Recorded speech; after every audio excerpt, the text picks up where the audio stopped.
This channel does not promote any violent, harmful, or illegal activities. All content provided by this channel is meant for an educational purpose only. শুরু থেকেই বাসের মধ্যে ভোটকা গন্ধ বের হচ্ছিল। অনেকক্ষণ সহ্য করার পর যাত্রীরা চিৎকার চেঁচামেচি শুরু করেন। তখনই বাধ্য হয়ে বাসের কন্ডাক্টর গাড়ি থামিয়ে দেখা শুরু করেন গন্ধের উৎস কি। আর যা দেখেন তাতে তো রীতিমতো চক্ষু চড়ক গাছ। পাচারের আগেই বেসরকারি বাস থেকে উদ্ধার হলো শতাধিক কচ্ছপ। রবিবার সকালে শিলিগুড়ি থেকে বালুরঘাটগামী একটি বেসরকারি বাস থেকে উদ্ধার লক্ষাধিক টাকার কচ্ছপগুলি। এদিন দক্ষিণ দিনাজপুর জেলার বংশীহারি থানার জোড়াদিঘি এলাকা থেকে কচ্ছপগুলি উদ্ধার করে বন দপ্তর এবং বংশীহারি থানার পুলিশ। ঘটনায় 3 জনকে ধরেছে বন দপ্তরের কর্মীরা।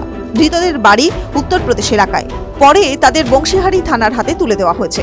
এদিকে কচ্ছপগুলি কোথা থেকে কোথায় নিয়ে যাওয়া হচ্ছে তা খতিয়ে দেখেছে কুশমান্ডি বন দপ্তরের কর্মীরা। 3 জনকে আমরা অ্যারেস্ট করতে পেরেছি, তার মধ্যে 2 জন মহিলা আছে আর 1 জন মেল আছে। তো ওনারা সুলতানপুর ইউপি থেকে 103টা কচ্ছপ, যেটা schedule 1 species as per wild life protection act 1972, তো ওরা নিয়ে আসছিল। তো আমরা খবর পেয়ে আমরা জয়েন্ট অপারেশন করি, তারপরে ওদেরকে অ্যারেস্ট করে এই 103টা কচ্ছপটা আমরা উদ্ধার করতে পেরেছি। জানা গিয়েছে মোট 4টি ব্যাগে 103টি কচ্ছপ উদ্ধার করে কুশমান্ডি বন দপ্তর ও পুলিশ। উত্তরপ্রদেশের সুলতানগঞ্জ থেকে কচ্ছপগুলিকে আনা হচ্ছিল। ধৃতদের মধ্যে একজন পুরুষ সহ 2 জন মহিলা রয়েছে। তারা ডালখোলা থেকে গঙ্গারামপুরের উদ্দেশ্যে যাচ্ছিল। বংশীহারি থানার জোড়দিঘি এলাকায় বাসের ভেতর দুর্গন্ধ পেতেই সন্দেহ হয় অন্য যাত্রীদের। এরপরই তাদের ব্যাগ থেকে উদ্ধার হয় কচ্ছপ।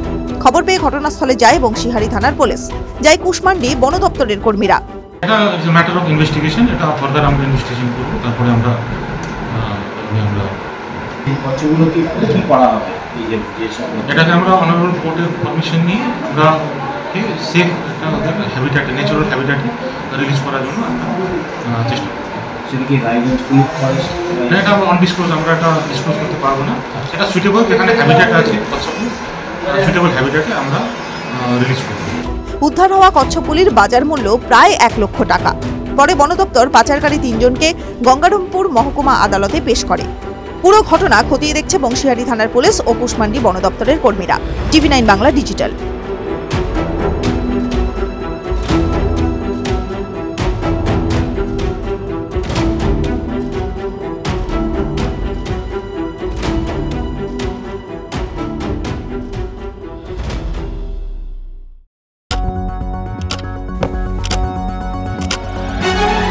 রাজনীতি শুধুই কি রাজার নীতি? রাজা উজিরের চোখে নয়, আপনার আমার চোখে সমাজের ছবি। কঠিন কথা সহজভাবে না বললেই নয়। প্রতিদিন রাত 9টায় TV9 বাংলায়। TV9 বাংলা না দেখলেই নয়।